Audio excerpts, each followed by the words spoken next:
আর কোনো চাওয়ার নেই, কোনো স্বপ্নও নেই। তোমাকে ভালোবেসেছিলাম, কোনো পাপ করিনি। কখনো চাইনি এতটুকু অপবিত্রতা আমার ভালোবাসায় দাগ কাটুক।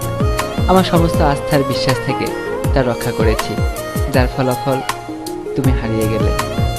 ভেবেছিলাম স্বপ্ন আছে বলেই মানুষ বেঁচে আছে, স্বপ্ন আছে বলেই মানুষ তার লক্ষ্যে পৌঁছায়। আজ যা বুঝলাম তার সবটাই উল্টো। স্বপ্ন কখনো সত্যি হয় না। তোমাকে কোনো দোষ দেব না, ভুল যা ছিল সবই আমার।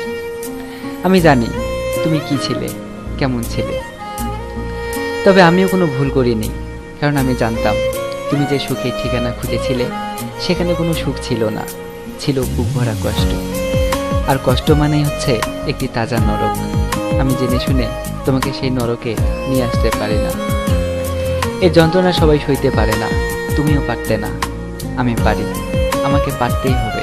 কারণ কষ্ট নামের এই নরকেই আমার বেঁচে থাকা। কষ্ট সে যত বড় নরকই হোক না কেন, এর পরিধি, এর গতিবিধি এবং আচরণ আমি সব বুঝতে পারি।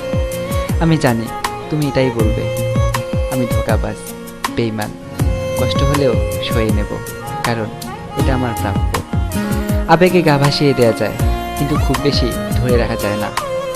যখন মুখ থুবড়ে পড়ে যায় তখন নিজে থেকেই এর কষ্টটুকু অনুভব করা যায়। আর এটাই হচ্ছে সেই নিষ্ঠুর বাস্তবতা। তোমাকে বোঝাতে পারবো না এতটুকু অনুতাপে আজ আমি কতটা পুড়ছি, কতটা যন্ত্রণায় বুকের ভিতর ঝড় বইছে আমার। যে মনের আকাশে আর কোনো চাঁদ নেই, চাঁদের আলোও নেই। কতটা দুর্বিষহ সে জীবনের যন্ত্রণা কেউ বোঝে না, কাউকে বোঝানোও যায় না। যা একটি মানুষের পক্ষে সয়ে যাওয়া নিতান্তই কষ্টের।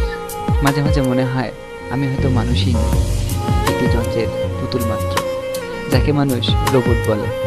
আমি এরকমই একটি রোবট, যে আমাকে চালায়, আমি তার হুকুমের গোলাম মাত্র। আমি কষ্ট পেলেও তার কিছু যায় আসে না, কারণ সে জানে রোবটের নিচে বলে কোনো কিছুই নেই। কিন্তু এটাই সত্যি, আমিও রক্ত মাংসে করা একটি মানুষ। আমার একটি মন আছে, কষ্ট পেলে কাটার জন্য দুটি চোখও আছে। তবুও কেউ বুঝলো না, আর কাউকে বলবো না, কোনো দিন না। আমার কষ্টের একটি কথা, যদি কখনো এই কথাগুলো জানতে পারো তাহলে হয়তো আরো বেশি ঘৃণা করবে আমায়। তবু যদি পারো প্লিজ আমায় ঘৃণা করো না, এই ঘৃণার মানুষটিকে ক্ষমা করো। ভুলে যাবে জানি, এই কথাগুলো শুনে যদি মনে পড়ে যায় তাহলে মন থেকেই মুছে ফেলো।